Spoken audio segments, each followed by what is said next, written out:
Boa tarde a todas e a todos. Vamos dar continuidade ao 11º colóquio do Grupo Redeclide, 7º colóquio do Grupo Replude e 1º colóquio do Grupo de Pesquisa Religião, Ética e Epistemologia, que tem como título Pensamento Filosófico Latino-Americano e Filosofia Intercultural. Antes de mais nada, queria pedir desculpas para todos vocês, mas principalmente para o professor Raul Fornet Bittencourt, que muito nos alegra aqui com a sua presença, por conta dos nossos problemas técnicos aqui, e a gente, infelizmente, atrasou o nosso início, peço desculpas, mas agora a gente pode dar continuidade, né, fazer abertura nessa tarde e dar continuidade aos trabalhos do nosso colóquio. Para começar, eu queria passar a palavra para o professor Rodrigo Cope, que é o coordenador do nosso programa de pesquisa em Ciências da Religião.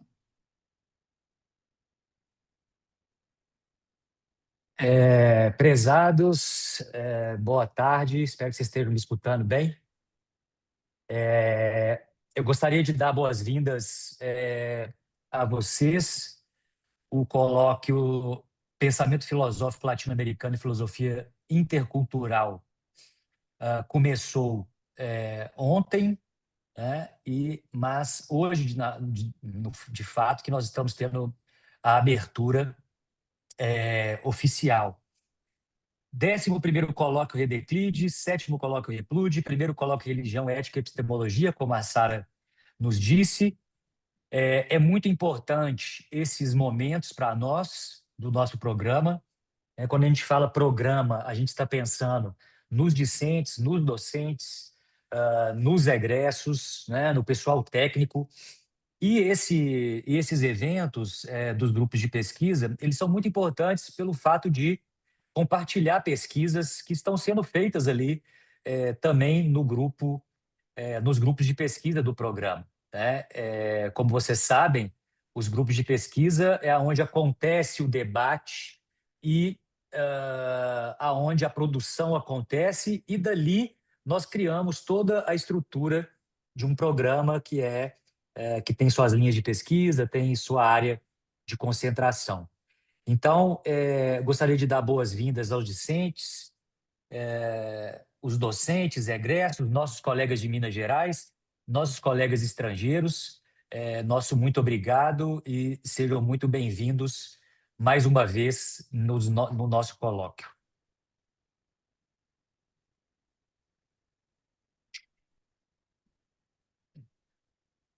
Obrigada, professor Rodrigo. Bom, Raul Fornet Bittencourt es uno de los más destacados filósofos latinoamericanos, nacido en Cuba y doctor en la filosofía por las universidades de Aachen, Alemania, y de Salamanca, España. Su doctorado de habilitación lo obtuvo en la Universidad de Bremen, en la que es profesor de filosofía. Se ha destacado como director del Departamento de América Latina del Instituto Misiout de Aachen y catedrático honorario de dicha universidad. Es director de la revista Concordia, revista internacional de filosofía, y coordinador del programa Diálogo Filosófico con Norte-Sur y de los congresos internacionales de filosofía intercultural. Es el principal representante del proyecto latinoamericano de una filosofía intercultural, siendo el compilador de las actas y de los congresos de filosofía intercultural realizados en India, España y Alemania.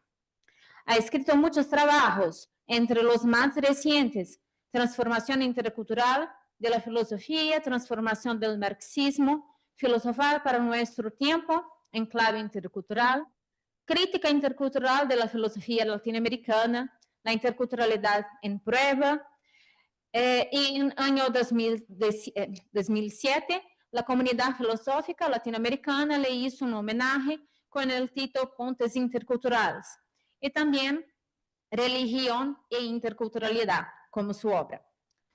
Hoy, el profesor Fornet Bittencourt hablará sobre la interculturalidad del mundo y de la humanidad como desafío para la filosofía y la enseñanza. Estimado professor, nos complace tenerlo aqui.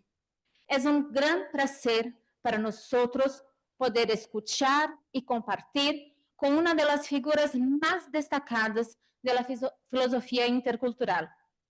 Personalmente, cuando empecé a estudiar esta área, jamás imaginé que esta conversación sería posible, lo cual nos anima aún más a seguir estudiando e investigando. Muchas gracias. Muito obrigado. E mis disculpas por no poder falar portugués. Muy deficiente. Así que hablaré en español.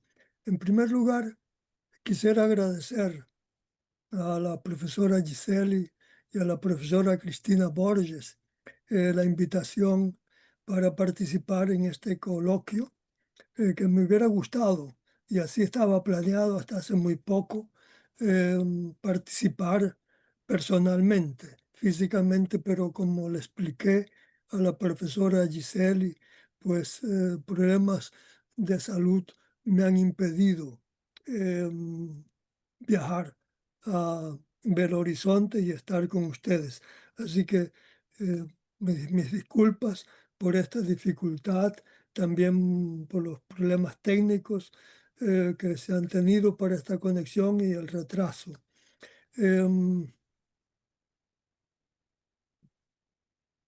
Y gracias desde ya a todos y a todas por participar en esta conferencia. El título ya lo ha leído la moderadora. Voy a hablar sobre la interculturalidad del mundo y de la humanidad como desafío para la filosofía y su enseñanza. Antes de empezar, quiero precisar 4 puntos para evitar malas interpretaciones. Primero, lo voy a hacer de una manera casi, digamos, dogmática, en el sentido de presentando tesis. La primera tesis dice, la interculturalidad no es ni primera ni fundamentalmente una cuestión de método, sino una cuestión de realidad. Hablando más precisamente, una cuestión de acontecimiento de mundo y de humanidad. Segundo punto, segunda tesis, para evitar, como digo, malentendidos. Voy a criticar la filosofía. Voy a criticar concretamente la filosofía académica o la filosofía que solemos hacer. Pero, atención, no la critico porque es filosofía, sino porque es poca filosofía. Si lo que critico no es la filosofía, sino la precariedad con que hacemos filosofía. Y esto vale para muchas otras disciplinas. Tercer punto, voy a criticar la razón, y concretamente la razón filosófica, pero igualmente no porque sea razón, sino porque es poca razón.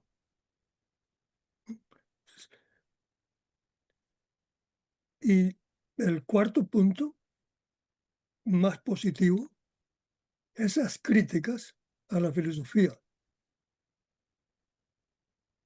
o dicho de otro modo, o a otras disciplinas, la sociología, la teología, la literatura, las ciencias de la religión, esas críticas a nuestros métodos disciplinares de estudio buscan en su perspectiva prospectiva, en su invitación al trabajo y a la tarea, a ampliar, buscan ampliar la base experiencial del pensamiento y del decir.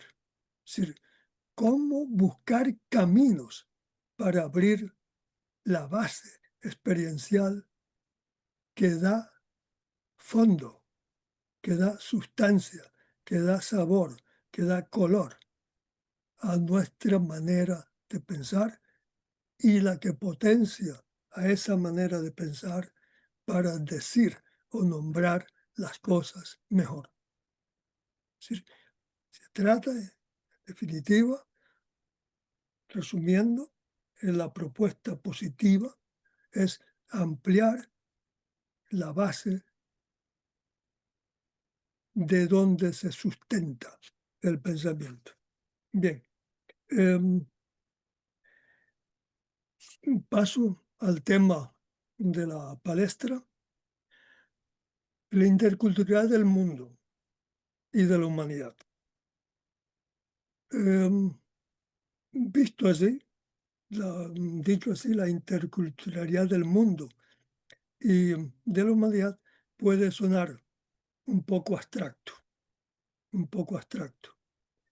pero bajo ese título, la interculturalidad del mundo y de la humanidad, se habla de realidad, una realidad que nombra la posibilidad y el acontecer de otra realidad que se opone al mundo que fabrica, y lo subrayo, al mundo que fabrica la civilización hegemónica actual, que para mí es una civilización que tiene dos pilares fundamentales, el capitalismo y el mecanicismo.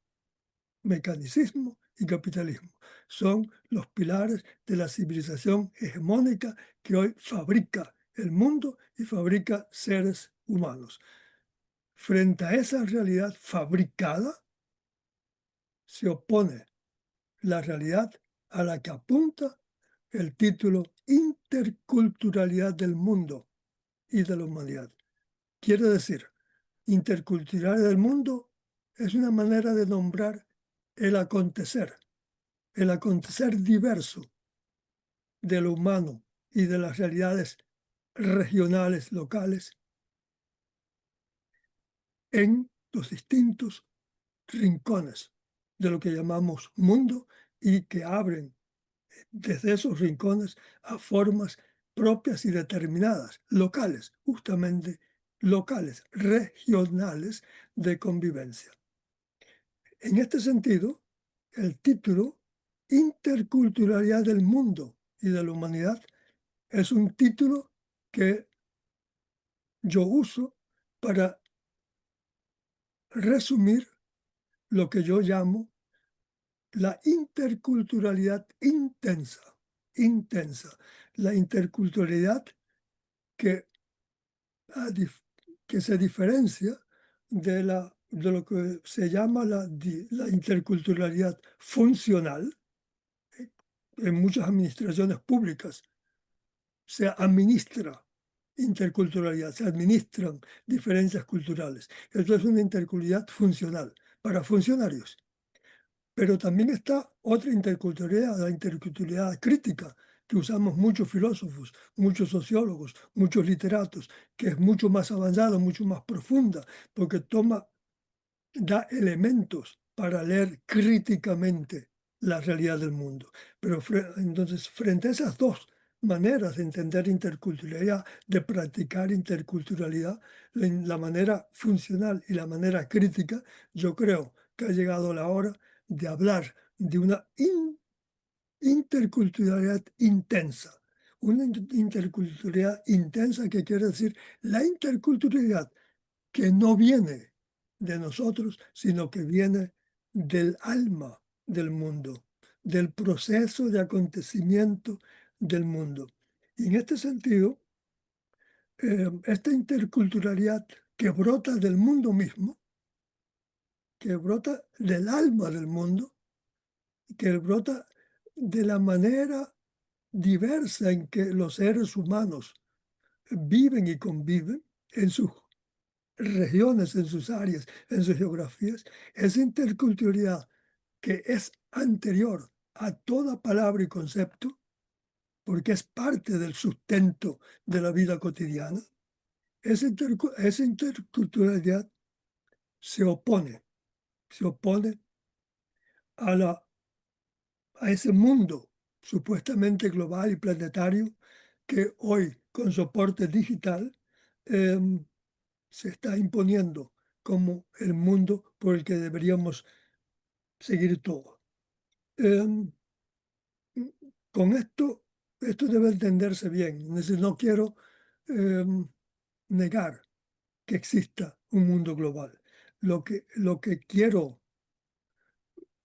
dar a pensar y lo que cuestiono es que esa imagen de mundo tenga que ser el modelo para moldear, nuestros mundos de vida. Entonces, en ese planteamiento, la afirmación, defender una interculturalidad intensa en el mundo y en lo humano, tiene dos dimensiones. Una es una dimensión de defensa, de resistencia y defensa, defender la diversidad de los mundos locales de vida como no áreas periféricas, sino como áreas que dan centro orgánico al desarrollo del humano interculturalmente. Esa es una parte, la defensa. La otra parte es crítica del tiempo presente. La interculturalidad intensa al mismo tiempo que defiende, que toma partido por una defensa de los mundos locales, de las regiones, de los llamados dialectos, etcétera, de las culturas populares. Al mismo tiempo que hace eso, critica el presente histórico en el que vivimos como un gran robo, un despojo. Se nos despoja de los tiempos de la vida para darnos el tiempo cronológico del progreso y del desarrollo capitalista, mecanicista y, como estamos viendo, lamentablemente, cada vez más claramente, militarista. Nuestra civilización ha tomado un giro de militarización de lo real que que asusta y que nos convoca hoy con una tragedia, con un llamado trágico esencial que nos debe de tocar a todos. ¿Qué hacer por parar esa máquina militarista que destruye la sustancia del alma del mundo? Bien, eso es introductoriamente el planteamiento de lo que quería decirles. Lo que me hubiera gustado compartirlo físicamente con ustedes porque es la mejor manera de dialogar y de entrar en diálogo. Ahora, ¿qué significa? Esa es la pregunta que quiero plantear en esta palestra. ¿Qué significa el reconocimiento real, no solamente formal, funcional, de la interculturalidad del mundo y de la humanidad para la comprensión de la filosofía y la práctica de su enseñanza? Y cuando hablo de filosofía, de la enseñanza de la filosofía, eso se puede transportar, traducir a la práctica, a la literatura, a la teología, a la filosofía, a la sociología, etc. Pero yo me atengo a la filosofía porque es un poco el campo que trabajo. Entonces, esa es la cuestión central a plantear. Y la voy a plantear en dos puntos fundamentales.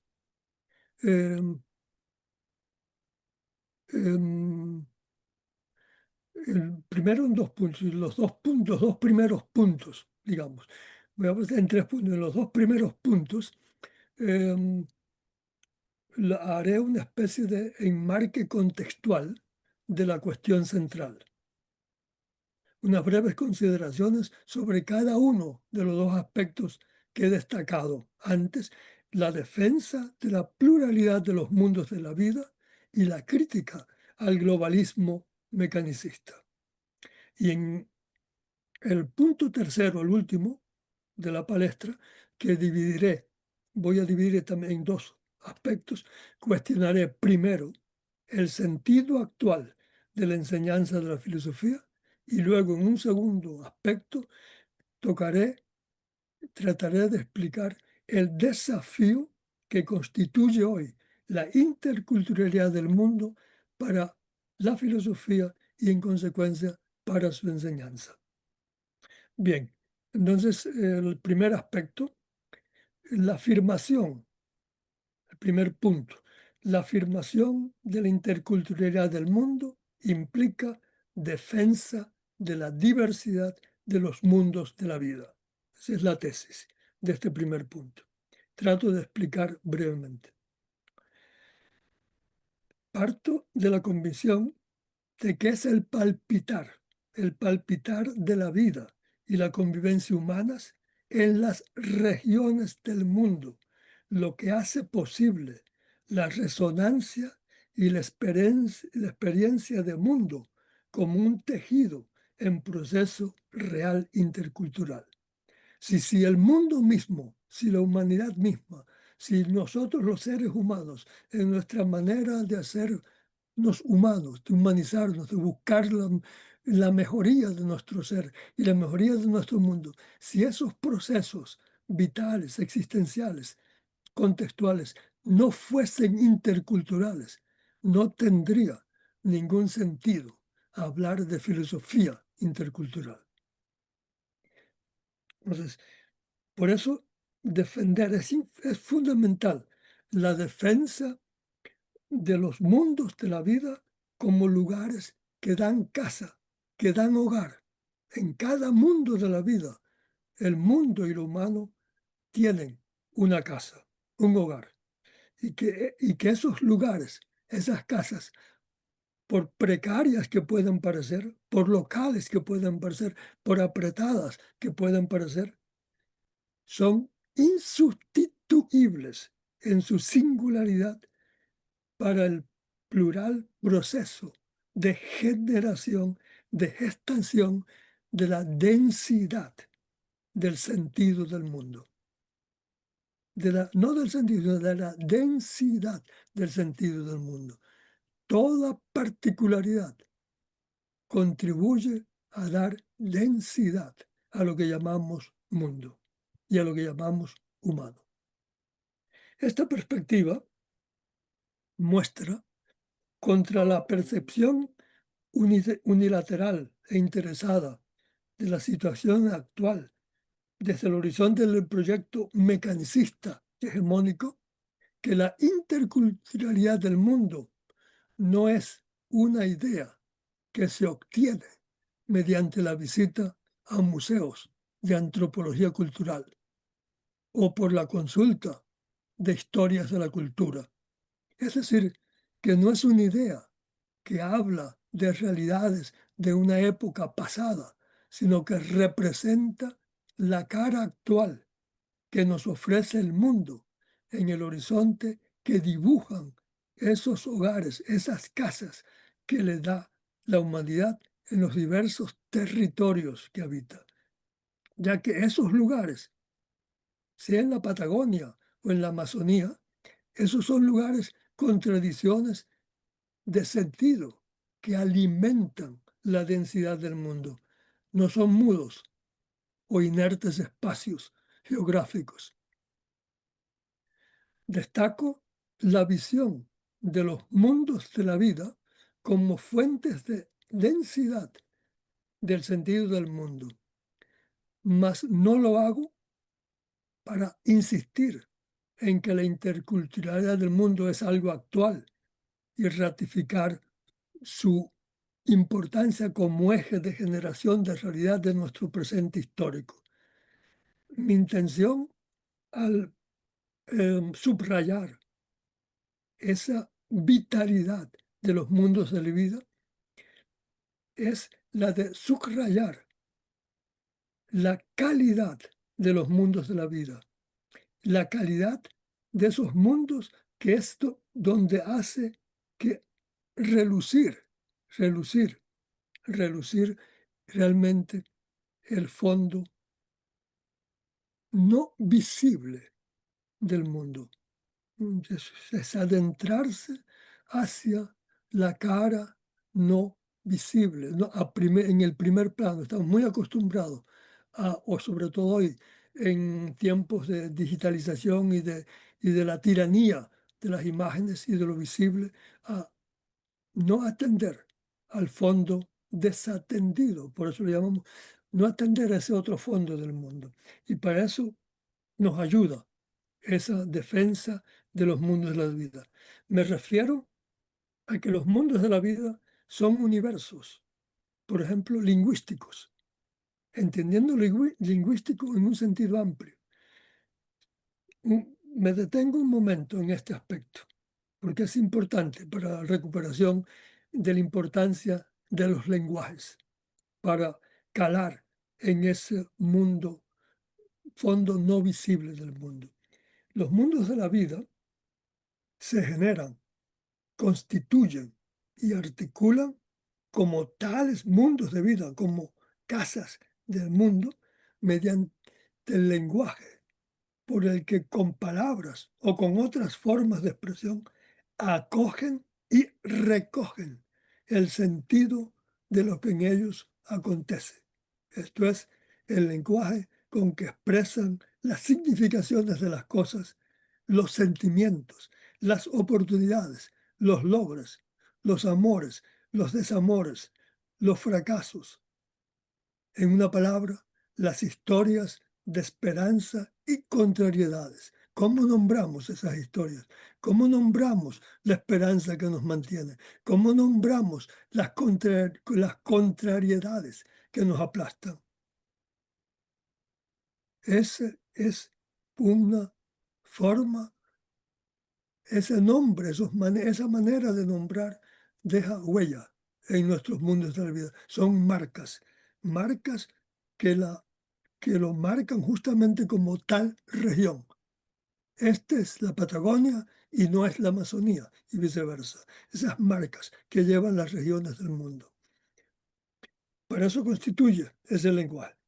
En esta línea, y siguiendo, por ejemplo, a un filósofo alemán, Heidegger, que tuvo una frase muy, para mí, a mi entender, muy lúcida y que da como tal, por ser lúcida, da justamente luz sin deslumbrar. Él dijo en una frase densa y feliz al mismo tiempo, él habla, a lo mejor la conocen los que son filósofos de profesión, el habla es la casa del ser. Cabe precisar ahora que los mundos de la vida, siguiendo esa sentencia de Heidegger, que los mundos de la vida dan propiamente casa al mundo como acontecimiento abierto de tejido intercultural de realidades por su habla. Lo que a su vez significa que el mundo, en ese sentido de acontecimiento abierto, encuentra en el habla de los mundos de la vida casas que ciertamente acogen y recogen el mundo en un conjunto peculiar de comprensión, de modo de vida, de trato con lo real, etc. Pero que no detienen el proceso de acontecimiento de donación de realidad y de sentido que es el mundo. Los nombres no detienen el proceso de donación de sentido de lo real. Cuando nombramos algo, no detenemos lo nombrado o lo que queremos nombrar, sino para mí es una falta de atención quedarse en el nombre y no ver que el nombre indica más allá de lo que ha nombrado, de lo que ha tratado de acoger y recoger con ese nombre. Entonces, pues las palabras acercan el mundo, eso es indiscutible. Necesitamos nombres, necesitamos palabras para que el mundo nos parezca cercano. Sin palabras no hay cercanía del mundo. Las palabras acercan, es más, nos familiarizan con el mundo. Pero no debemos olvidar que las palabras que acercan y familiarizan el mundo lo hacen al mismo tiempo indicando algo que ellas no han nombrado, indicando una lejanía, una extrañeza. En todo lenguaje hay una resonancia de lejanía. Toda palabra resulta muchas veces portadora también de lejanía y de familiar y de extrañeza.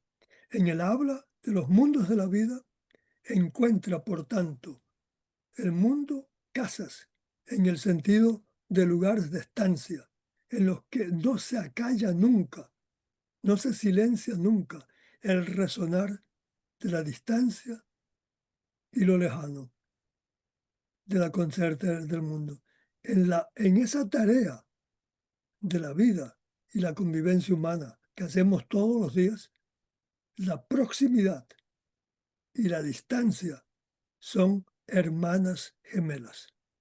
No se da la una sin la otra. No crece la proximidad sin al mismo tiempo crece la distancia al revés. Así, son hermanas gemelas, proximidad y distancia.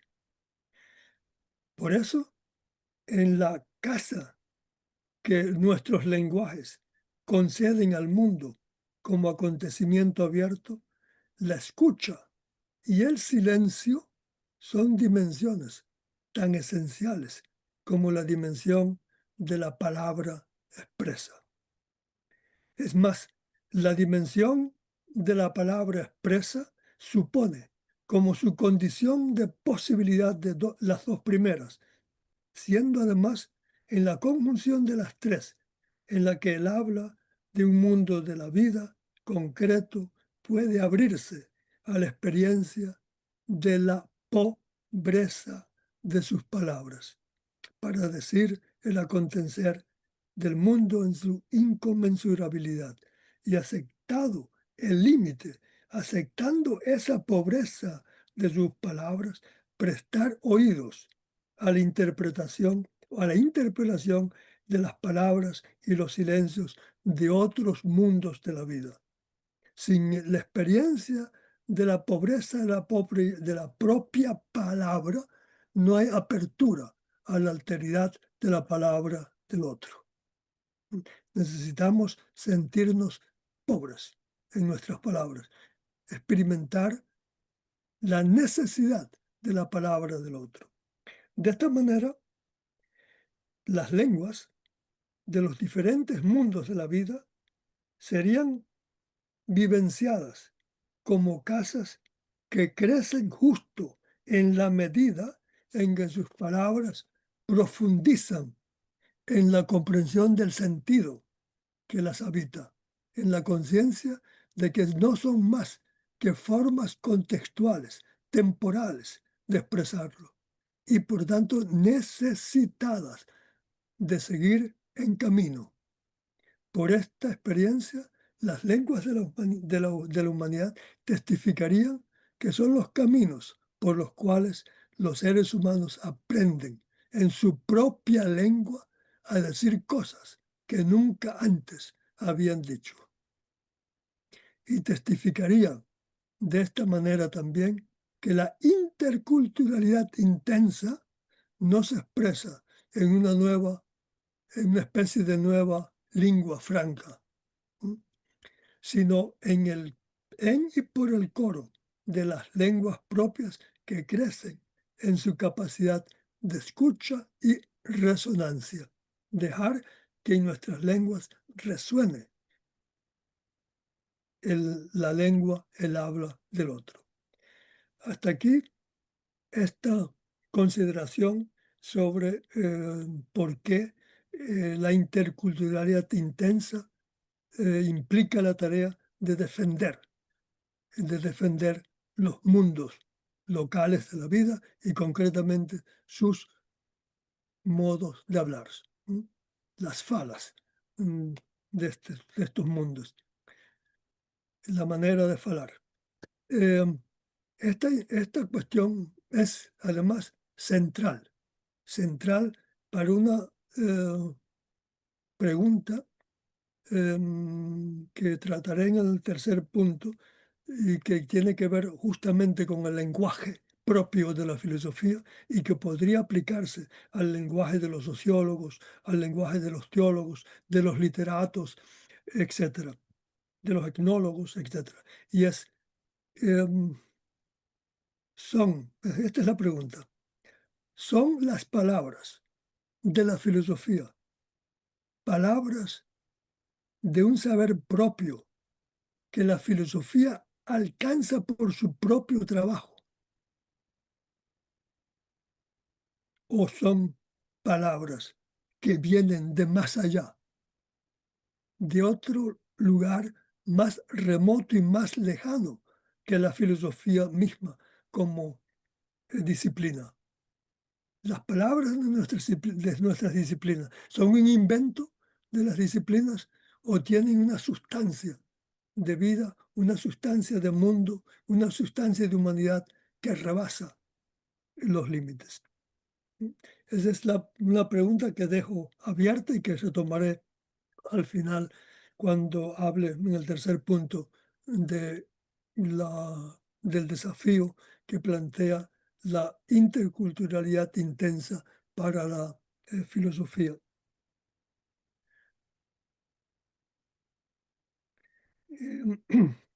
Paso al segundo punto. La afirmación de la interculturalidad del mundo implica la tarea de criticar el ocultamiento de la diversidad de los mundos culturales de vida. La afirmación de la interculturalidad intensa del mundo, vista a la luz de esta confrontación con el proyecto civilizatorio que he llamado mecanicista y capitalista, por su imperial globalismo,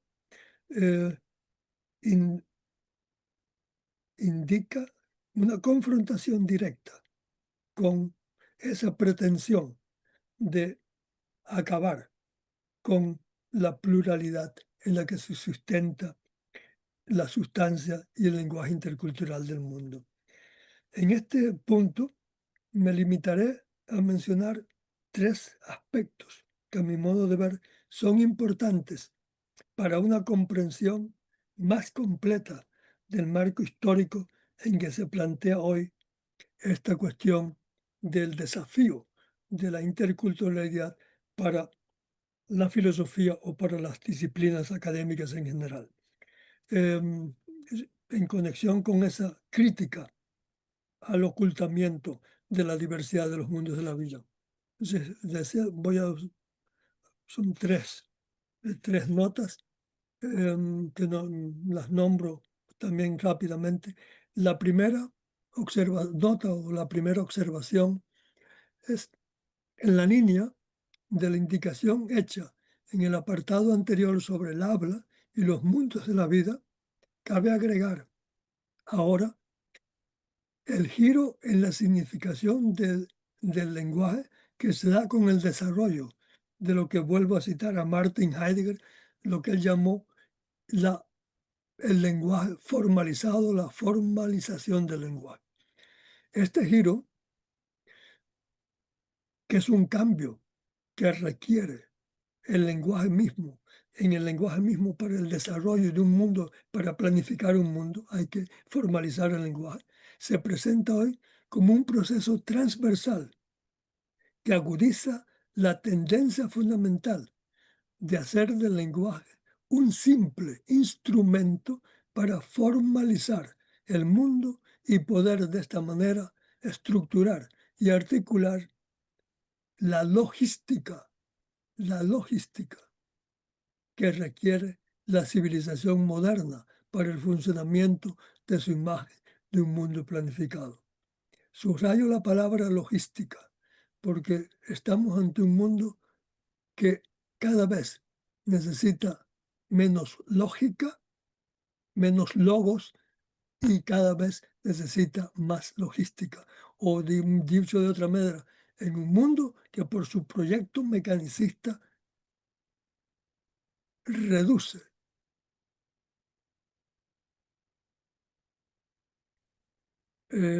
degenera el logos a logística. En este lenguaje formalizado se dejan atrás, como algo que molesta, toda base narrativa experiencial.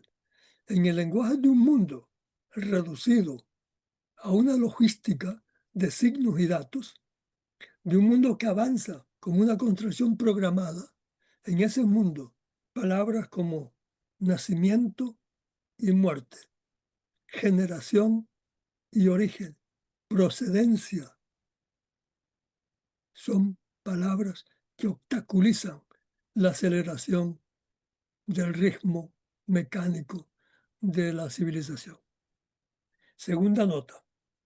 En relación con el aspecto anterior del giro del sentido del lenguaje, destaco la actual dinámica de la digitalización de los mundos de la vida, por la que ese mundo global, que desde hace décadas se propaga como presente y futuro de toda la humanidad, se transforma en un espacio planificado en el que, de hecho, solo cuenta lo que se puede medir y cuantificar. Medir y cuantificar, reglas fundamentales, lo que implica que el perfeccionamiento del modelo mecanicista de mundo va parejo con un aumento de pérdida de sensibilidad, de vitalidad, tanto en las relaciones con la naturaleza como en las relaciones sociales, frente a las diferencias de calidad, incluso frente a las relaciones que mantenemos nosotros mismos con nosotros mismos. Es, digamos, un dato que indica claramente que estamos en tiempos de una civilización que trabaja y opera bajo el primado de lo cuantitativo y cuantificable. Tercera observación, la divulgación de una monocultura digital que sustituye la comunicación por la transmisibilidad. Transmitir es lo importante, no comunicar. Se sustituye el diálogo con las memorias históricas vivas, el diálogo con entre generaciones, el diálogo con los sabios, con las sabias, con los ancestros, se sustituye por la consulta de archivos digitalizados.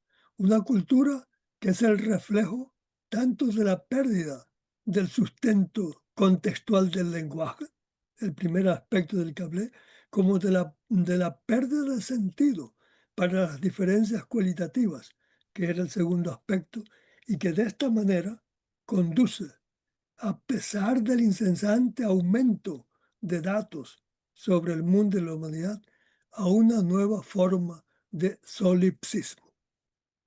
Lo llamo una nueva forma de solipsismo porque no es el solipsismo del que hablaba la filosofía del siglo XIX, del sujeto encerrado en su conciencia singular individual, sino el solipsismo del que está encerrado en un circuito autorreferencial de redes que pretenden ser la fuente de todo lo existente y la manera de dialogar con lo existente.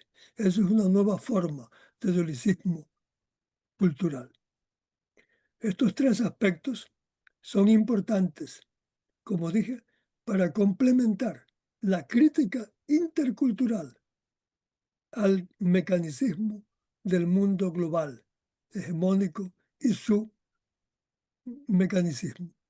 Pues en confrontación con las cuestiones que plantean, se comprende que el proceso de ocultamiento de la interculturalidad intensa del mundo alcanza hoy un nuevo nivel en su poder reduccionista o de empobrecimiento de la experiencia de mundo, así como de la experiencia de la condición humana como seres que están en el mundo,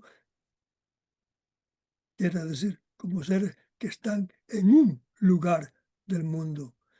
Quiere decir, más concretamente, como seres que están en el mundo a través de una memoria del mundo. Hablo de la diferencia, de la nivelación, de las diferencias cualitativas, de esas diferencias que nos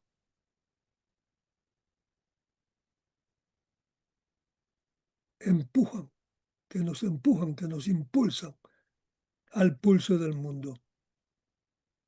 Y que por obra de los mecanismos de cuantificación y de digitalización se van interrumpiendo, se van poniendo cortes entre esas fuentes y nosotros. En el contexto de este nuevo nivel de la obra del maquinismo, la comprensión intercultural del mundo y de la humanidad estaría llamada a complementar su dimensión crítica con la discusión de las consecuencias de la creciente indiferencia de nosotros, seres humanos, frente a lo local, a la sensibilidad que nos rodea, a las señales y experiencias de vida, de contingencia, de necesidad que están a nuestro alrededor porque estamos envueltos en redes, en lo que llamaba antes, en ese solipsismo cultural. Bien, sobre el trasfondo de esos dos puntos que he expuesto, voy ahora a pasar digamos, al tema de la palestra, al tema central, la filosofía y su enseñanza ante el desafío de la interculturalidad intensa del mundo. Por lo que he puesto, por lo que llevo dicho, se comprende que los que hacemos filosofía, o creo que también otras disciplinas, estamos, digamos, ante una encrucijada. Hacemos filosofía siguiendo el camino, la perspectiva que propone la civilización mecanicista, capitalista. Hacemos filosofía sustentándonos, alimentándonos del proceso civilizatorio, siendo una parte, siendo una pieza más en ese engranaje del proceso civilizatorio, o hacemos filosofía escuchando la interculturalidad intensa del mundo y de la humanidad. Esa es la encrucijada. Gran parte de la filosofía académica se apunta por el proceso civilizatorio y entonces las universidades se vuelven lugares de rivalidad, lugares donde se lucha por la excelencia, por ser universidad de élite, etcétera, ¿no? Yo, por ejemplo, ahora mismo aquí en la ciudad donde yo vivo, la ciudad de Aachen, que es tiene una universidad técnica, ahora está todo el mundo muy feliz porque en el nuevo ranking que hay de las universidades, pues está en el lugar 92, que es bueno, entonces eso es entrar en ese juego. O tomamos la perspectiva de la interculturalidad intensa. Entonces, por lo que se ve también, se ve que mi propuesta va en esa línea.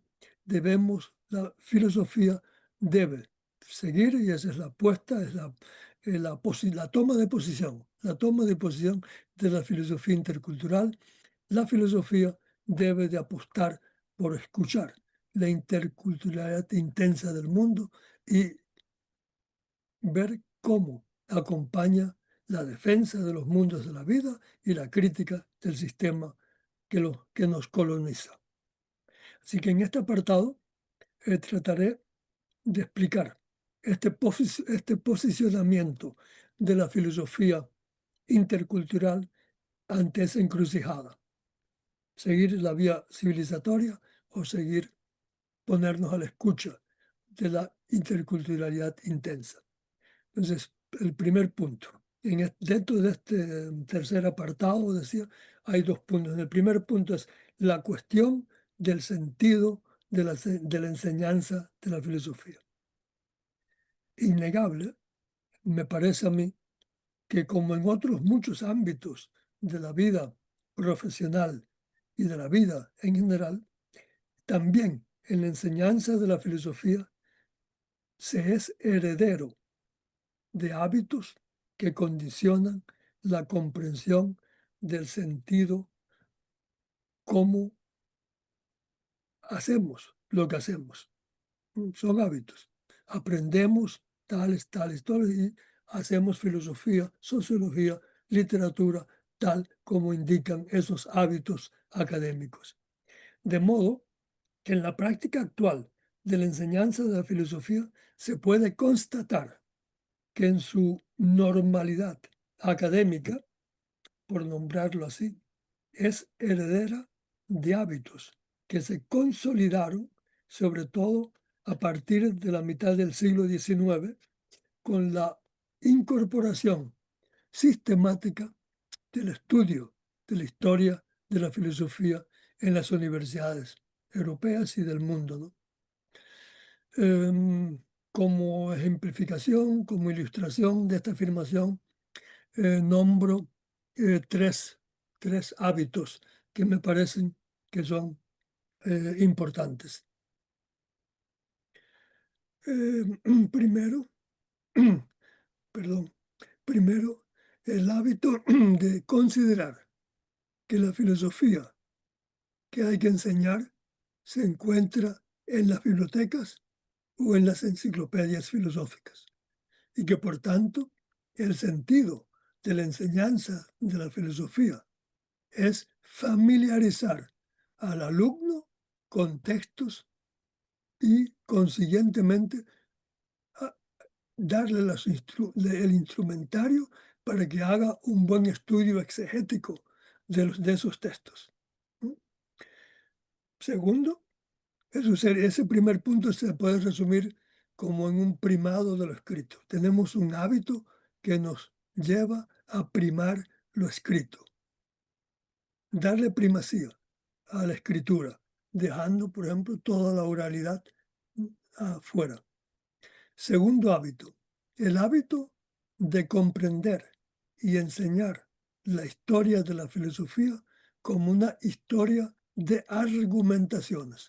Los filósofos argumentan y la historia de la filosofía es la historia de las maneras en que los filósofos han argumentado a favor de sus teorías, en la cual, en esa historia de argumentación, lo importante sería analizar el pleito, el debate doctrinal entre planteamientos teóricos. Por ejemplo, el debate entre Hegel y Kant, entre Ortega y Gasset y Unamuno, en América Latina entre Luis Villoro y Darcy Ribeiro, por ejemplo, poner un antropólogo brasileño. Ese debate entre teorías y planteamientos. Y ellos con el fin de calibrar el avance en la explicación racional de las cuestiones que se tocan, que se debate. Tercer hábito, que es una consecuencia de los dos hábitos anteriores, es el de relegar a un segundo plano la importancia del asiento vital. El asiento vital, contextual, el asiento memoral, de la memoria histórica del que nacen esos textos filosóficos que se comparten en la historia de la argumentación. Solemos dejar fuera o prestar poca atención a ese asiento vital de los textos. Por esos 3 hábitos que llamé fundamentales, porque han llevado a reducir el sentido de la enseñanza de la filosofía a una repetición de sistemas y teorías o a la transmisión de un saber momificado que, sin carecer de interés historiográfico, nada vital dice al hombre y a la mujer de hoy. Trazan, a mi manera de ver, la línea del horizonte de comprensión que hoy hay que cambiar si se quiere que la filosofía sea lugar de resonancia de la interculturalidad intensa del mundo y pueda así imprimir otro sentido a su tarea y a su lugar y función en el mundo. Hablo, dicho en otros términos, de la cancelación de la manera en que semejantes hábitos nos inducen a mirar la historia de la filosofía para poder establecer una nueva relación con ella, esto es, con las experiencias de pensamiento que en ella se dan cita como formas de pensar y de decir mundo y humanidad. En esta nueva relación de la visión de la historia de la filosofía como un archivo al que se acuda para obtener información, la información que se necesita, por ejemplo, para dar una buena clase de filosofía, o sea, por saber un poco más de filosofía, esa no perdería todo su sentido, pero sí perdería la función rectora o fundacional y fundamental. Y por eso le he llamado una relación nueva, una relación que nace de la inquietud espiritual, la inquietud espiritual por participar en el movimiento reflexivo por el que los filósofos y las filósofas intentan seguir y en lo posible nombrar el acontecer del sentido de las experiencias contextuales de mundo, vida y convivencia que les dan que pensar. Es decir, ese es el gran desafío. ¿Cómo participar en ese movimiento? No repetir una cadena de argumentaciones, sino participar en el movimiento reflexivo. Es pues una relación que pasa, que transita, que camina por los conceptos, que camina por las teorías y que camina por los sistemas que se cruzan en la historia de la filosofía para ir más allá, para sobrepasarlos hacia la afectación experiencial del mundo y vida que da origen y tarea a su esfuerzo cognitivo. Quiero decir, todo esfuerzo cognitivo supone una afección vital. O sea, hay un a priori de la afección vital.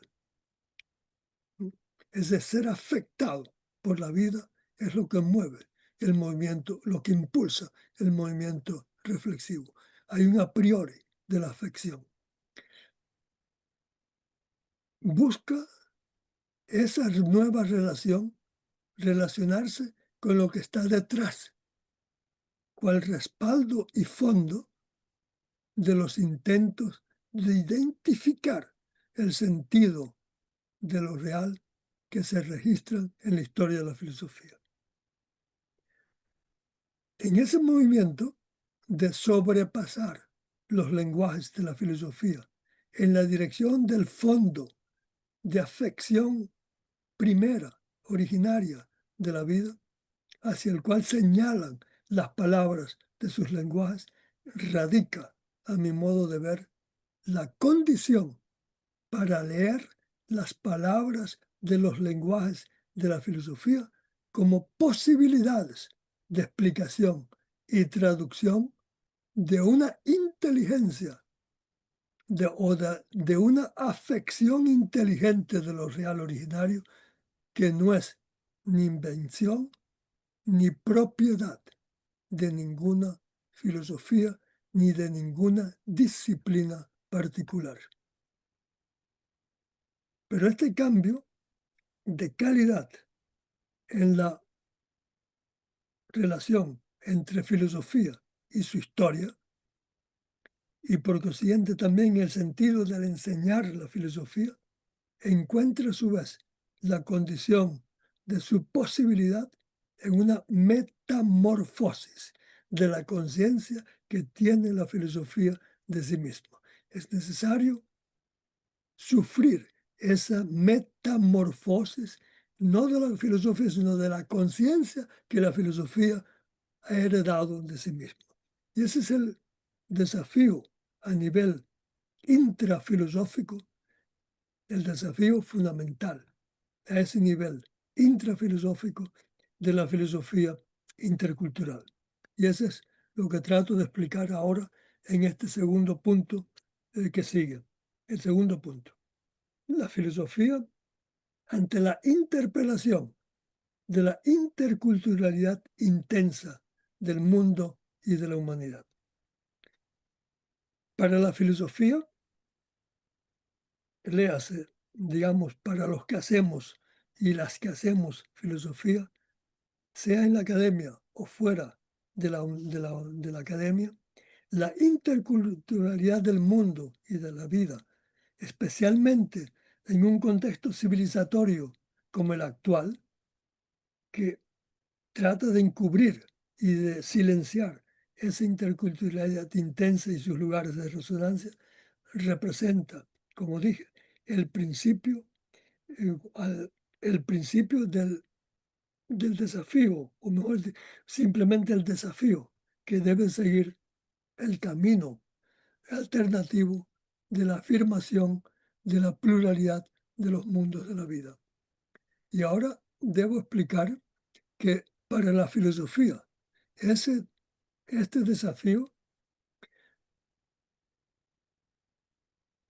la lleva a tomar conciencia de que no se trata simplemente de acudir a la cita con el presente para defender en el mundo global los derechos de la diversidad de los mundos culturales o de las diferencias en general.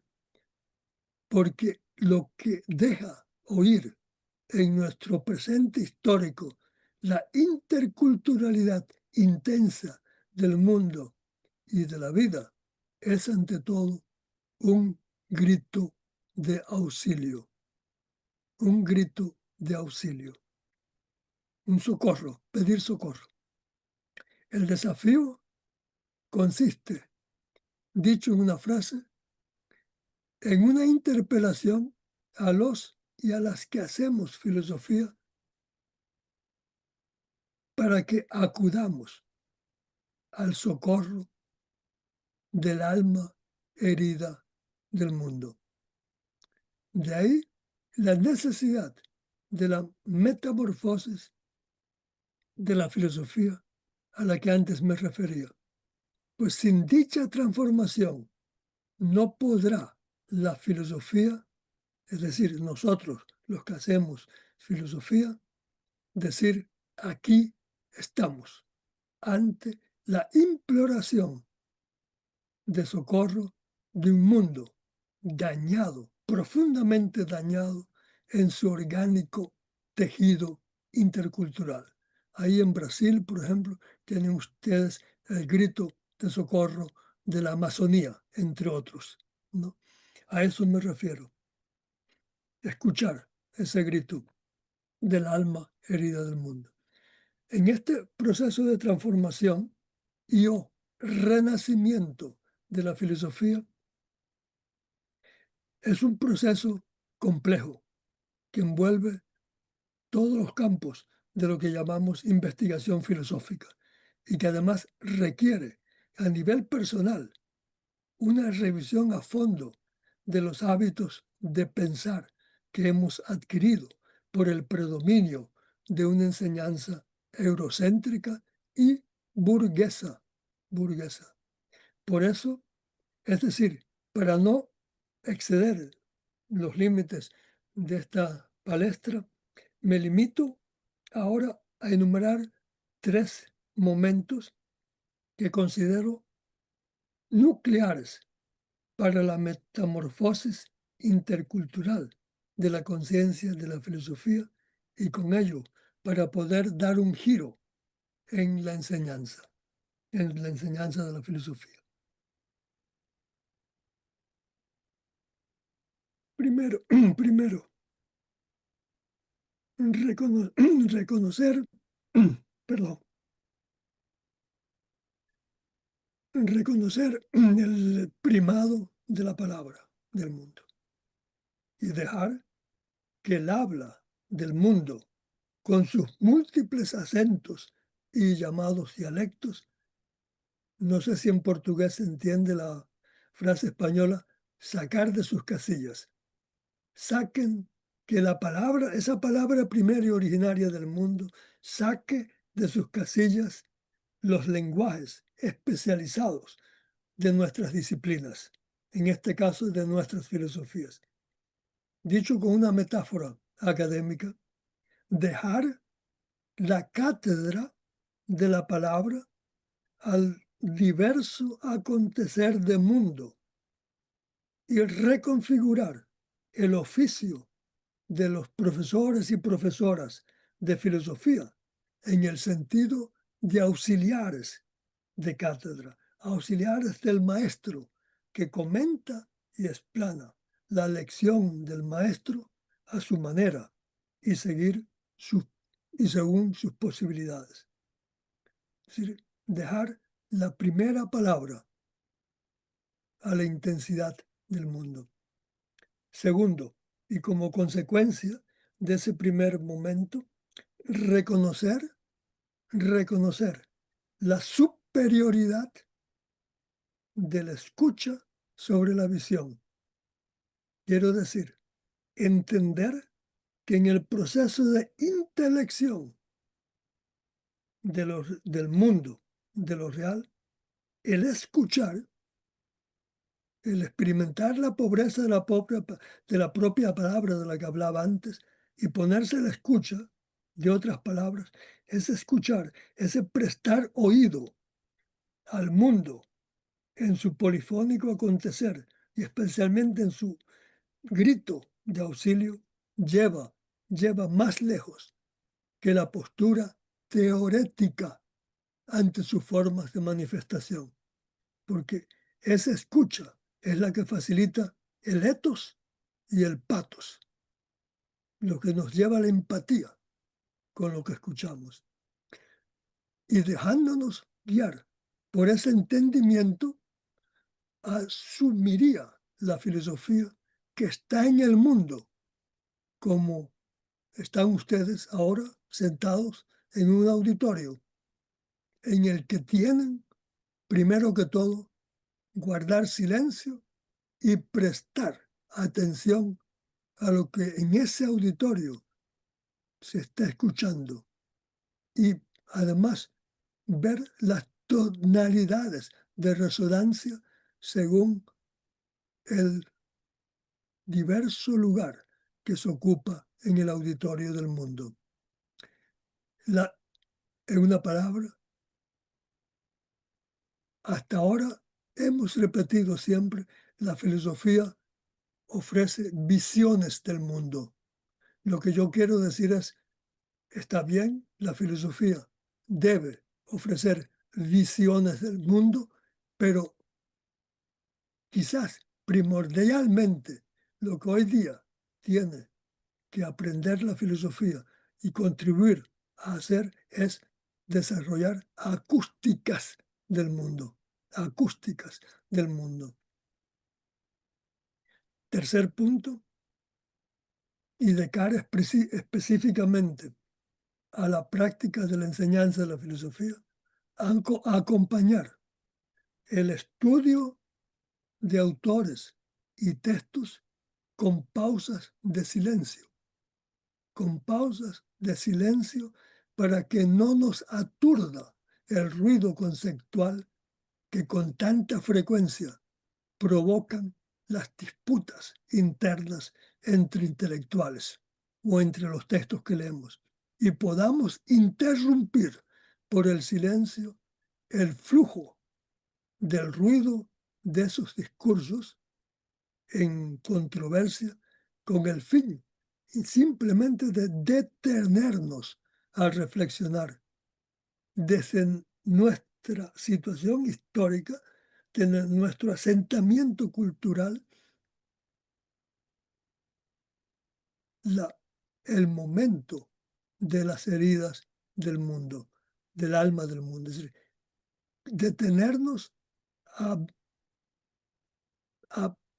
tratar de escuchar qué dicen esas porciones de inteligencia del mundo sobre la manera de desarrollar un pensar que sea responsivo, que sea capaz de dar respuesta al grito de auxilio del alma del mundo.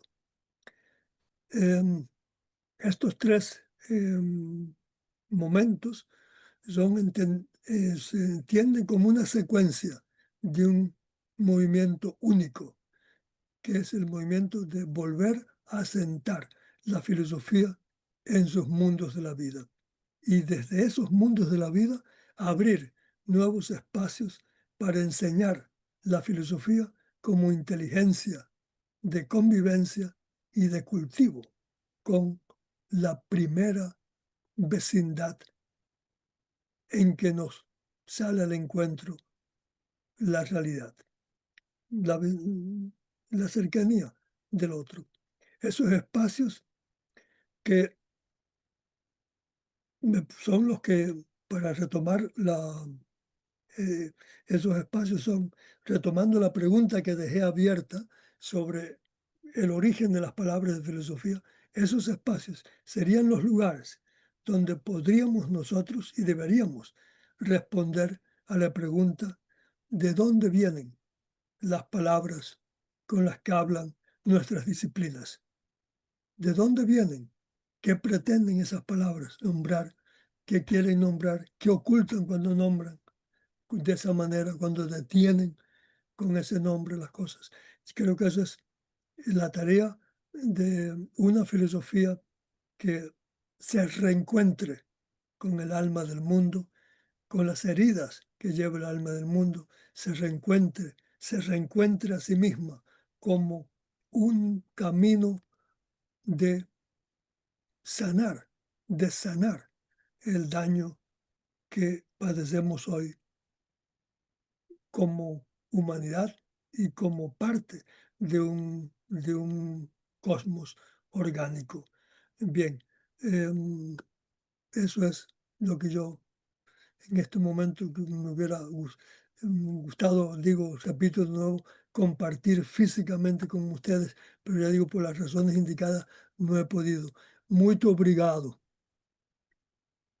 Muchas gracias, profesor Raúl, que nos ha brindado com suas palavras para pensar esta questão da interculturalidade intensa e seus reflejos para a enseñanza da filosofia, para que podamos falar mais allá ver mais allá das palavras, ver mais allá da história da filosofia. Bueno, las preguntas serán hechas por escrito, entonces pueden formular y entregar ahí para la profesora Gisele. Gisele, pode continuar? Enquanto as pessoas vão a escrever suas perguntas, gostaria de compartilhar que en último mês tivemos a triste notícia do falecimento de Dina Picotti, uma filósofa argentina, e por isso queria compartilhar com você um texto de Alcira Bonilla sobre Dina Picotti. en memoria de Dina Victoria Picotti. Al mediodía del 22 de octubre de 2025, falleció en la ciudad de Buenos Aires Dina Victoria Picotti, filósofa argentina y socia fundadora de la Escuela Internacional de Filosofía Intercultural. Con dolor todavía reciente y la memoria agradecida de muchos diálogos personales, así como la lectura de sus trabajos, en estas líneas intentaré trazar su semblanza personal y una síntesis de su enjundioso legado intercultural. Nacida en 1936 en la localidad de Vila Regina, Alto Valle del Río Negro, Dina Picotti se consideró patagónica y tuvo siempre presente la cultura mapuche de la región. Hizo sus estudios de grado en la Facultad de Filosofía de la Universidad del Salvador, Buenos Aires. El magíster en Filosofía en la Universidad de Génova en 1963 y culminó el doctorado en 1969 en Múnich con la tesis La superación de la metafísica como tarea histórica en Martin Heidegger, bajo la dirección de Max Miller, que también dirigió en esos años la tesis de su colega y amigo Juan Carlos Scanoni. La impronta heideggeriana será decisiva en el pensamiento de la filósofa. Luego de su retorno al país, se acercó al grupo fundador de la filosofía de la liberación en la Argentina, destacándose como una de las pocas mujeres filósofas que tuvieron participación en las históricas jornadas de San Miguel. El inspirador fue Scanoni. También fue coordinadora regional en 1978 de la Asociación de Filosofía y Liberación, fundada por Enrique Dussel. Sureña de origen, casada con el africano Camara e incansable y curiosa viajera académica, en varias entrevistas declaró que su posicionamiento intercultural estuvo facilitado por su temprano trato con otros culturales. De modo tal que ya en los momentos iniciales de la filosofía de la liberación evidenció su abertura hacia otras culturas en la práctica de su postulado. Saber asumir la diferencia en saber asumir la humanidad. Tratar de asumir la humanidad. Su actuación académica en universidades y círculos interculturales tuvo hitos destacados como el decanato de la Facultad de Filosofía y Letras de la Universidad de Morón entre 1975 y 1991, el cargo de la profesora titular regular en la Universidad Nacional de General Sarmiento y luego de profesora consulta de la misma institución. El dictado de seminarios de doctorado en la Facultad de Filosofía y Letras de la Universidad de Buenos Aires y la dirección de la especialización en estudios afroamericanos de la maestría en diversidad cultural de la Universidad Nacional de 3 de Febrero. Entre los momentos sobresalientes de su actuación pública como filósofo intercultural, debe mencionarse su participación en el primer Congreso Internacional de Filosofía Intercultural, celebrado en la Ciudad de México, en 1995. Su papel protagónico en la fundación de la Asociación Sudamericana de Filosofía y Teología Interculturales. La dirección de la especialización de estudios afroamericanos de la maestría en diversidad cultural de la Universidad Nacional de 3 de Febrero, su eficaz gestión del 7º Congreso Internacional de Filosofía Intercultural, que, bajo el título Concepciones del Ser Humano e Interculturalidad, Culturas de Humanización y Reconocimiento, se desarrolló en la Universidad Nacional de General Sarmiento, provincia de Buenos Aires, entre el 20 y el 22 de septiembre de 2007, y su impronta decisiva en la maestría de la interculturalidad y comunicación de la misma universidad. Quienes hemos frecuentado académicamente a Dina Picotti y leímos varios de sus trabajos, hemos quedado impresionados no solo por la riqueza, complejidad y originalidad de su pensamiento, sino por su profunda unidad de concepción intercultural, que se evidencia en todos y cada uno de los aspectos de su despliegue. Ya en sus estudios heideggerianos, la filósofa avisoró en Heidegger no solo la crítica decisiva de la metafísica occidental, sino la posibilidad de un nuevo comienzo del pensar acorde con nuestra condición de seres históricos que nos encontramos en un determinado acaecer del ser. Ante el acabamiento de la metafísica y el cuestionamiento de la racionalidad filosófico-científica técnica por su manifiesta imposibilidad de brindar soluciones satisfactorias para la convivialidad de las culturas y de los seres vivientes, ella propone la difícil realización comunitaria de una hermenéutica de vía larga, que no solo se instruye pasando por los diversos paradigmas pensantes y científicos, modelos y estilos de la así llamada cultura occidental, como lo proponía Ricoeur, sino atravesando también las demás culturas. En su fructífera labor intercultural, a través de numerosos cursos y textos, Dina Picotti infiere cómo se procede interculturalmente, tanto de modo teórico como práctico. No otro sentido tienen sus investigaciones que, además de las ya indicadas, parecen abarcar una amplia variedad temática, que va desde el reconocimiento generoso de figuras particulares del pensamiento latinoamericano e intercultural, como Scannone, Cullen, Panikkar, Borda de Rojas, Paz, Kusch, a un estudio minucioso de la filosofía africana y de la presencia de la identidad y del logos de la negritud en nuestra cultura, así como incursiones en el pensamiento mestizo e indígena, en especial mapuche. Todos estos trabajos forman parte de un proyecto sustentado en una profunda unidad de intención, concepción y método. El esfuerzo que se reclama es cualitativamente otro y superior, y va más allá de las dimensiones meramente cognoscitivas. Se trata de la exigencia de un pensar y de un lenguaje interlógicos, pero también, y no en segundo término, erigidos sobre la base del reconocimiento y la justicia. Por todo esto y mucho más, nos despedimos de Dina Victoria Picotti con reconocimiento agradecido y la promesa de seguir adelante en la huella de su pensar interlógico y dialogal. Vale decir, tras la utopía posible de un mundo humano convivial.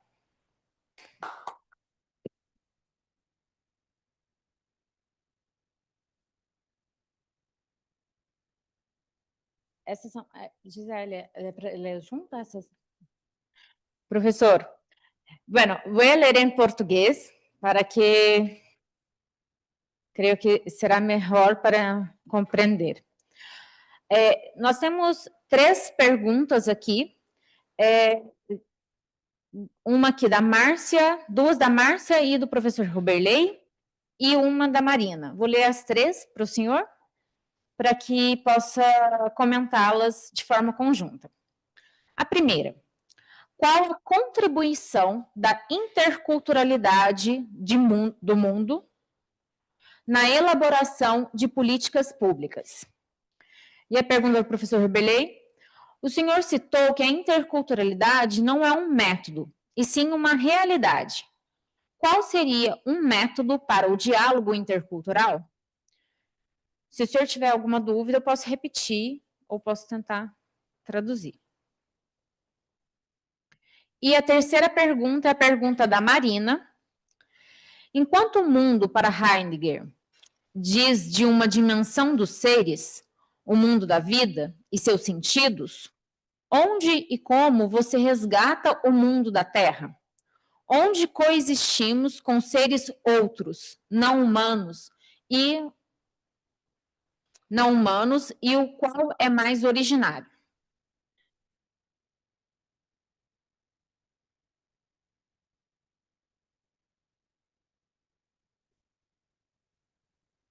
Pode ficar à vontade, professor. Gracias. Ante todo, muchas gracias por haber leído esa nota de Alcira Bonilla sobre Dina Picotti. Ha sido un detalle muy sentido y digno de memorarla. Dina Picotti, además de una magnífica, excelente filósofa, luchadora por la filosofía intercultural, fue una persona profundamente humana y humilde. Muy digno que la reconozcamos y que la mantengamos, que mantengamos viva su memoria. Ella participó, como decía el texto de Alcira Bonilla, desde el primer Congreso de Filosofía Intercultural. Estuvo también en uno de los últimos congresos a los que ella asistió cuando se fundó la Escuela Internacional de Filosofía Intercultural. Siempre fue muy solidaria, así que muchísimas gracias por esta mención y este recuerdo en este foro de nuestra querida Dina Picotti. Bien, por lo que hace las preguntas, el problema que yo tengo con las preguntas que se me hacen así después de una conferencia es que a mí no me gusta contestar enseguida. Las preguntas hay que pensar, las preguntas, sobre todo cuando son preguntas importantes que tienen un interés, etcétera, requieren que uno también entre en un proceso de ver si realmente ha entendido bien la pregunta y la puede contestar. Entonces yo pido disculpas porque voy a contestar de una manera muy provisional. Em, el- el- en relación a la primera pregunta, también en relación con la segunda, interculturalidad intensa, políticas públicas, método para un diálogo intercultural, etc. Incluso me atrevería a decir que también en parte para la tercera pregunta. Yo creo que lo primero que hay que tener en cuenta para comprender las dificultades y el desafío con que nos encontramos, al que nos enfrentamos, los que intentamos seguir la vía alternativa de la interculturalidad, es que en el mundo actual hay una confrontación fundamental,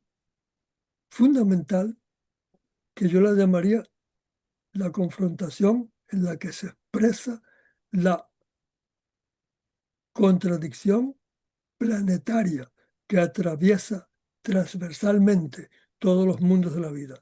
Es la contradicción entre un proyecto civilizatorio mecanicista y las formas de vida de pueblos, de territorios donde se practica el principio de la organicidad, la comunalidad. Entonces yo vería las tres preguntas dentro de ese horizonte mayor, que es la confrontación mundial entre fuerzas políticas, militares, económicas, sociales, etcétera, que tienen un proyecto de mundo, pero mecanicista,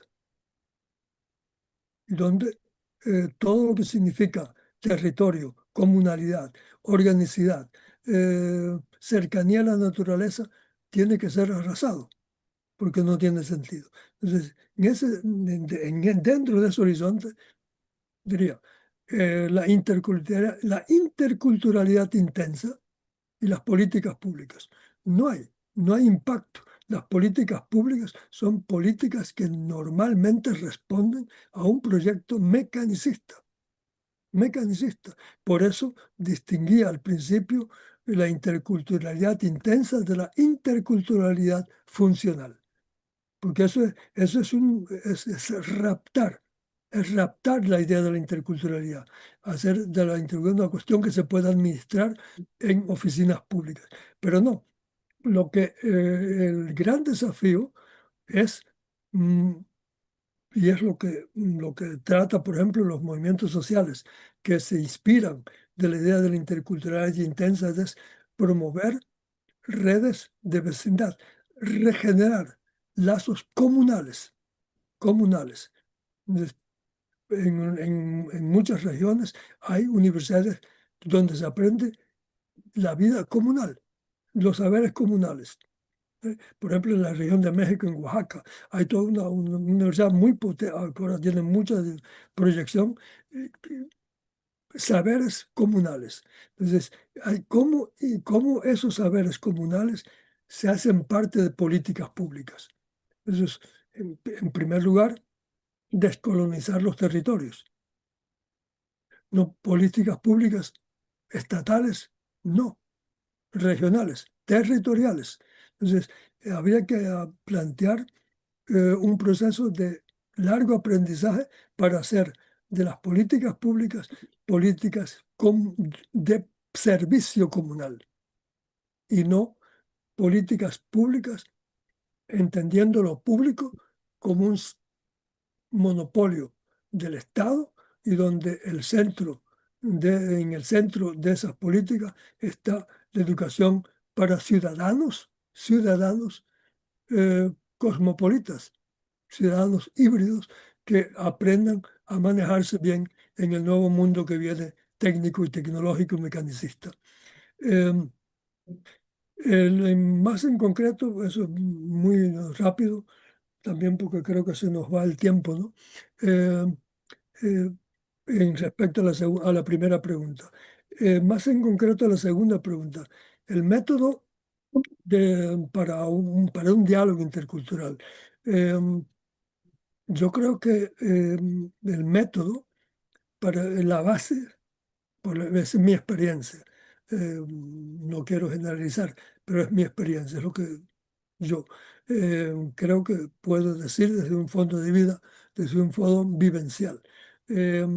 Para entrar en un diálogo intercultural, hay que empezar por una conversión, por convertirse a la pobreza de la palabra, lo que yo llamaba la pobreza de la palabra, aprender a escuchar su propia palabra como una palabra carente, que no llega a nombrar todo, como una que necesita ser complementada por las resonancias de la palabra. Eso es lo que permite abrirse a un diálogo en el que, y aquí para mí está lo esencial del método, en la que en el diálogo no se trata simplemente de comunicarse diferencias, de que diferencias entren en diálogo, de informarse sobre las diferencias, sino de transformarse existencialmente desde la experiencia de la pobreza que nos pone en camino de encuentro con el otro. Entonces, el diálogo a nivel de participación en el acontecer orgánico del mundo y no simplemente de un intercambio de palabras. Diálogos es hacer parte de ese proceso orgánico del acontecer del mundo. La tercera pregunta, creo que si la entendí bien, no le escuché bien, venía desde Heidegger, ¿no? Hacia el trato con otros seres no humanos. Aquí también vuelvo otra vez al tema de la organicidad. Yo creo que tenemos que corregir, sea desde un planteamiento heideggeriano o de cualquier otro, pero tenemos que corregir el antropocentrismo que ha guiado en gran parte nuestras culturas y de lo cual podemos aprender mucho de culturas orgánicas, de culturas que habitan como parte del alma del mundo, en una participación vital con lo que yo llamaba vivir desde la afectación primaria vital de la vida. Y no confundir, no hacer de la vida que nosotros somos conscientemente como humanos el centro de la vida, sino poner en el centro la afectación vital, el momento orgánico, y eso barrería reduciría la agresividad del antropocentrismo. Yo particularmente sigo defendiendo un humanismo, pero un humanismo intercultural quiere decir el humanismo del servicio humano al bien común del cosmos. Entonces, ahí yo entraría, esa sería la categoría, el bien común del cosmos. Entonces, nuestro humanismo no es un humanismo de defensa de nosotros como seres humanos, sino un humanismo que nos pone al servicio del bien común. Bien, eso es. Gracias, professor. Agora temos um recado de Andrea de Chile. Raúl, foi experiências vitais te levar a compartilhar e hablarmos hoje de interculturalidade intensa. Gracias, um abraço. ¿Sí? Y de Jovino Pizzi, gracias Raúl, has hablado en casa como lugar del estar en el mundo. Pregunta, ¿no sería necesario hablar también en el hábitat? Porque simplemente la casa no está sola y aislada. Sí, perfecto. Comparto completamente. Habría mejor hablar. Sí, gracias. Gracias por la sugerencia y creo que es mejor, sí, habitar. Y ahora tenemos tres preguntas más. Voy a leer las tres y así puede comentar todas las tres juntas. Uma pergunta de Márcia e Roberley. Como compreender a filosofia intercultural dos povos originários da América Latina, sendo que eles não têm o texto escrito, somente tradição e memória? Perdão. Essa é a primeira pergunta. Uma pergunta também da Catarina. Professor, como podemos superar a tensão entre a preservação da identidade cultural e a necessidade de diálogo e cooperação intercultural em um mundo cada vez mais globalizado? E a terceira pergunta, a pergunta do Ângelo Salvador. É possível superarmos a herança eurocêntrica e burguesa sem rompermos com o logos filosófico que dita suas raízes no eurocentrismo? A própria palavra filosofia, dada sua herança grega centrada em uma visão hierárquica de mundo, não impediria esse processo de superação? Enfim, será que deveríamos decretar o fim da filosofia para que emerja uma verdadeira metamorfose intercultural? Gracias por las preguntas también muy, muy rápido.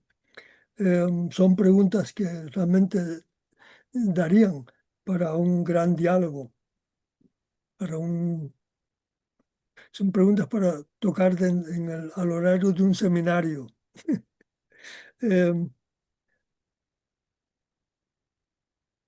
El problema de que no solamente se referencia a la primera pregunta, que no solamente se plantea con los pueblos originarios de América Latina, el problema de la escritura y la oralidad, ¿no? Creo que eso lo mencioné también en parte en la mía fala, el problema de ampliar las fuentes de la filosofía.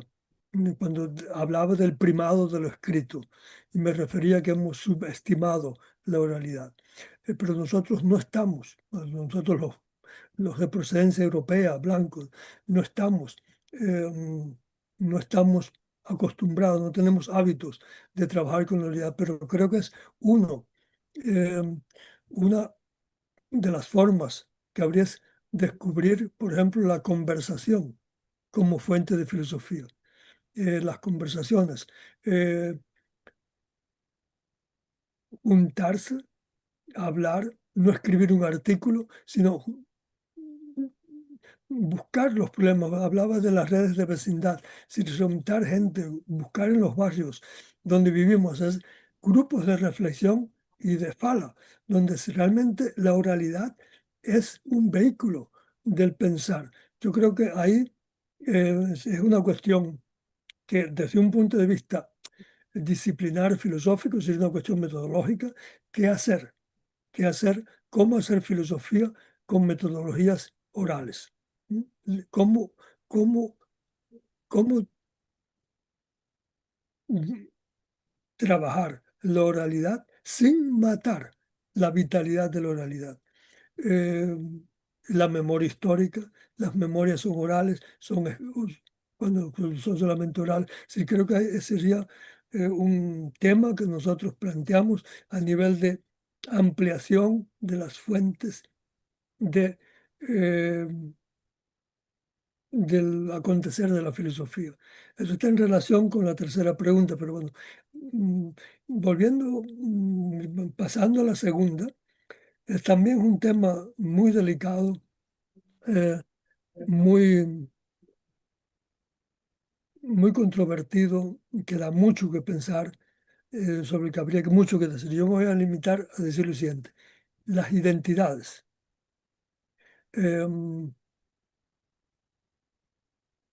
culturales son, tal como lo entiende la filosofía intercultural, son identidades históricas, se mueven. Las identidades no son, no caen del cielo, no son algo sagrado, intocable. Las identidades se generan en la historia y en los mundos de la vida. Una otra cuestión es una teoría de la identidad. Entonces hay que distinguir entre identidad vivida, la identidad que somos, que es una identidad que en realidad vamos ajustando todos los días por nuestras biografías y nuestras maneras de convivir. Son identidades que se mueven en camino, son identidades que llevan siempre un momento, recurriendo a un término semita bíblico, que llevan al éxodo. Hay un momento de éxodo en toda identidad, si no son cerradas. Y por eso, y la identidad implica eh, diálogo. Las fronteras de una identidad no son muros, son confines, son realidades contiguas, y una identidad con otra identidad. Entonces, ahí ya está el diálogo, pero es un diálogo en confines. Eso por una parte. Por otra parte, yo creo, y por eso hago una defensa de la identidad y de los mundos de la vida. eh, Otra cosa es la ideología del globalismo, donde es una ideología con cierta perversidad, porque se invita a la gente a que se hagan ciudadanos cosmopolitas, pero de cosmopolitismo eso no tiene nada, porque en realidad lo que se está dando es una civilización mecanicista y capitalista. Entonces, eso es el globalismo. El globalismo no tiene nada de interculturalidad. El globalismo es tan totalitario como cualquier dictadura de las que hemos conocido. El estalinismo, el hitlerismo, son momentos totalitarios. Pasa que es muy sutil. Pues se disfraza y se dice, bueno, hay una cultura planetaria, pero en esa cultura planetaria, ¿qué elementos qué principios son los rectores? Son principios tremendamente occidentales, ¿no? Entonces ahí, pero había que ver esa balanza entre identidad y apertura, ¿no? Es decir, ser sí mismo en camino, y recordando siempre algo, es decir, para tener una biografía. Pero eso es todo muy profesional. El tercer punto, yo creo que el eurocentrismo, y aquí precisamente hay una nota, Dina Picotti, dentro de su filosofía intercultural, ella decía, en realidad, la filosofía, es griega, como decía Heidegger, es una palabra griega, nació en Europa, nació en Atenas, con ese nombre se le puso filosofía, y ella Dina Picotti, prefería hablar, y ahí creo que lo citabas tú, la moderadora, al final de la nota de Alcira Bonilla, pensar interlógico, pensar. Ella prefería la palabra pensar intercultural. Bueno, yo mantengo la palabra filosofía a pesar de ese bagaje griego eurocéntrico, porque la filosofía se puede traducir. Filosofía es amante de la sabiduría, ¿no? Entonces, si volvemos a la fuente, podemos ser amante de la filosofía, de la sabiduría. Entonces, otra cosa es la filosofía ya técnica, la filosofía inventada por la modernidad europea con ese bagaje de eurocentrismo que le da la modernidad, donde la filosofía pasa a ser ciencia. Entonces, eso es otro capítulo, ¿no? Eso viene ya desde Kant, que fue el gran reformador de la filosofía. Dice, bueno, ya ha llegado el momento de que la filosofía deje de ser metafísica, deje de ser un saber, una sabiduría más, y empieza a caminar por el camino seguro de la ciencia. Esa es la filosofía que reduce y eurocentrismo, pero la otra creo que se puede defender. Bien. Profesor, muchas gracias. Por cierto, son puntos de reflexiones que vamos no parar, pero continuar investigando y estudiando. Son provocaciones, más que añadir con que tenemos. Vamos a observar esas provocaciones para continuar estudiando sobre la filosofía o el pensar intercultural. Muchas gracias. Soy yo el que agradece a Gisele y a toda la invitación de nuevo. Muito obrigado, muito obrigado. De nuevo, disculpas por no poder estar presente. Gracias, professor Raul. Sou Gisele. Chao. Tchau.